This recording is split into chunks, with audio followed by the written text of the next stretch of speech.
India voice, आपकी सोच, आपकी आवाज।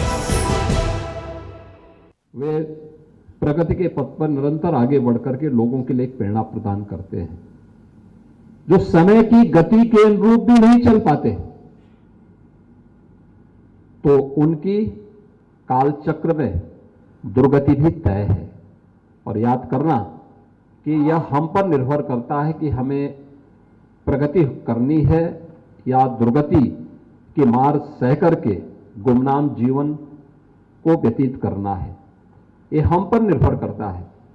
अगर हम समय की गति के अनुरूप चल रहे हैं तो लोक मंगल की इस कामना के लिए स्थापित केजीएमयू जैसे संस्थान यह न केवल संस्थान को बल्कि आप में से प्रत्येक चिकित्सक को भी यशस्वी बनाएगा, उनका नाम होगा। और जैसे यहां पे डिप्टी सीएम श्री ब्रजेश पाठक जी ने कहा कि देश के अंदर और दुनिया के अंदर भी जाते हैं तो जॉर्जियंस के नाम वहां पर या उनके ग्रुप हमें देखने को मिलते हैं, उनकी अपनी उपस्थिति वहां पे देखने को मिलती है।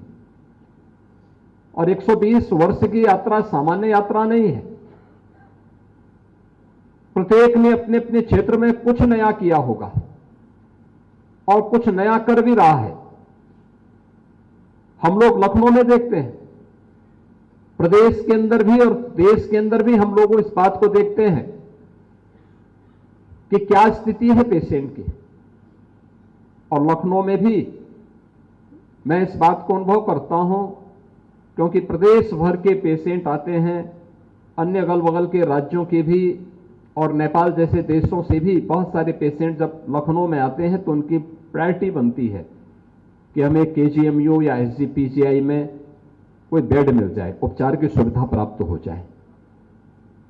ये पेशेंट की जो प्रायोरिटी है वह केजीएमयू या एसजीपीजीआई क्यों बन गई?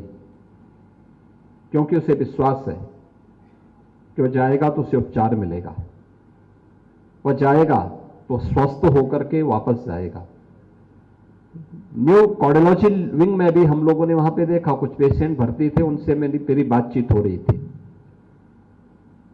उसमें से कुछ लोगों का आज और कुछ का कल यहां पे एंजियोप्लास्टी होनी है। मैं उनसे बातचीत कर रहा था, उनके अंदर आत्मविश्वास झलक रहा था, आत्मविश्वास इस बात का कि हां ये भर्ती हुए हैं तो स्वस्थ होकर के जाएंगे। याद रखना, व्यक्ति बीमार तब होता है जब उसके मन में कोई नकारात्मक विचार आने लगते हैं। नकारात्मक विचार जब उसको घेरते हैं तो वह उसकी बीमारी का कारण भी बनता है। और जीवन के किसी क्षेत्र में जब वह नकारात्मक विचार उसको घेरते हैं तो उसकी अवनति को भी वह अपने साथ लेकर के चलते हैं। हमें अपने जीवन में नकारात्मकता को नहीं आने देना है। हम लोगों ने पहले भी कहा, आज इस क्षेत्र में बहुत कुछ हो रहा है। अभी हम लोग आईआईटी कानपुर के साथ मेडटेक पर एक नए कार्यक्रम को आगे बढ़ा रहे हैं।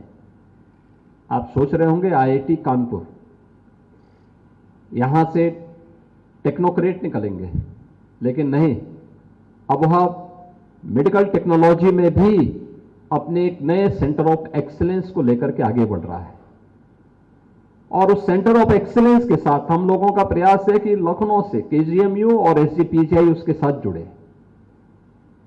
इस फील्ड में हम दुनिया की उन चुनौतियों का सामना कर सके जो आज दुनिया में बहुत एडवांस स्टेज में आ चुकी है। अभी हमें उसमें बहुत कुछ करना है और सौभाग्य से यहां पे उत्तर प्रदेश में आज उस प्रकार की सुविधाएं हैं। सरकारें आपको उस प्रकार की सुविधा प्रदान करने के लिए तत्पर हैं। हमें भी प्रोएक्टिव रोल के साथ उसे लेकर के उसके अनुरूप अपने आप को तैयार करना है। एक बड़े अभियान के साथ इन कार्यक्रमों को हमें आगे बढ़ाना पड़ेगा। पिछले 11 वर्ष में आपने बदलते हुए भारत को देखा होगा। जीवन के हर एक क्षेत्र में भारत ने एक नई प्रगति की है।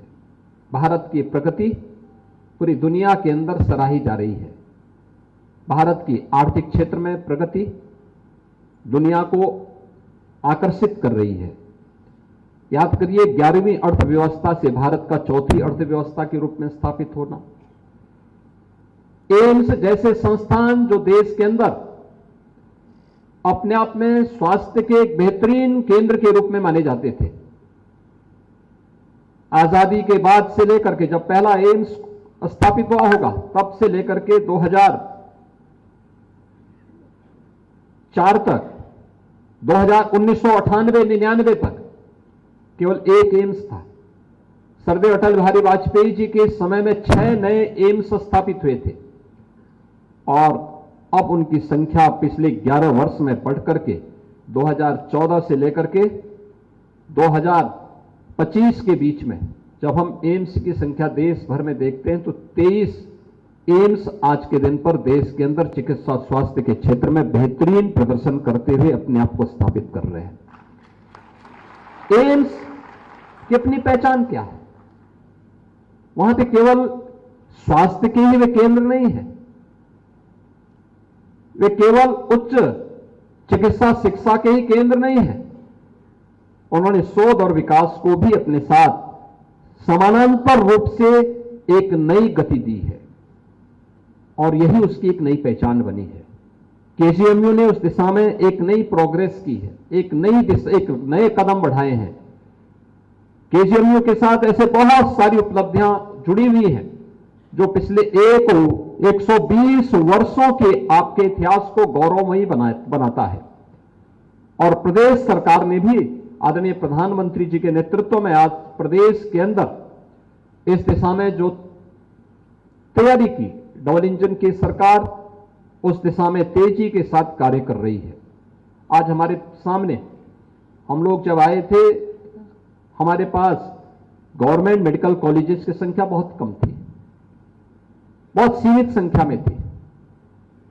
आज मुझे बताते हुए प्रसन्नता है कि 75 जनपद हैं, 75 जनपदों में एक एक medical college, 1 district 1 medical college की इस परिकल्पना को आज हम साकार करते हुए दिखाई दे रहे हैं।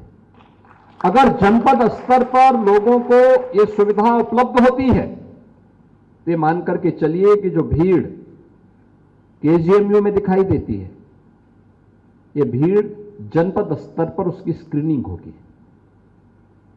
और केजीएमयू में वही पेशेंट आए जिसकी यहां आवश्यकता है।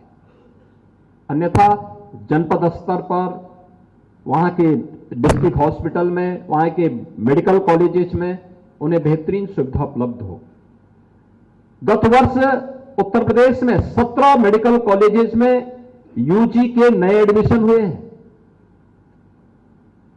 अनुमान करिए, पहले यहां पे 1947 से लेकर के 2017 तक कुल 17 मेडिकल कॉलेज बन पाए, गवर्नमेंट के स्तर पर बन पाए थे और हम लोगों ने गत वर्ष 17 मेडिकल कॉलेजेस में, इसमें 13 मेडिकल कॉलेजेस ऐसे थे जो गवर्नमेंट के थे, 3 ऐसे थे जो गवर्नमेंट के साथ पीपीपी मोड पर स्थापित हुए थे और एक private medical college. 17 medical colleges में एक साथ हमने एमबीबीएस के प्रवेश लिए थे। इस वर्ष भी कुछ नए केंद्रों में जो हमारे राज्य मंत्री की पीड़ा थी, उनकी यही पीड़ा थी कि गत वर्ष जिन 17 मेडिकल कॉलेजेस में एडमिशन हुई थी, अमेठी में भी होना था लेकिन वह एडमिशन नहीं हो पाया। संभवतः इस बार एनएमसी ने वहां का पहले चरण में उसको मान्यता देने की कार्रवाई को आगे बढ़ाया है और मैं मानता हूं कि इस वर्ष अमेठी मेडिकल कॉलेज में भी एडमिशन हो पाएगा। एडमिशन की प्रक्रिया तेजी के साथ आगे बढ़ रही है। आज आप देख सकते हैं कितनी तेजी के स्वास्थ्य। इंडिया वॉइस, आपकी सोच, आपकी आवाज।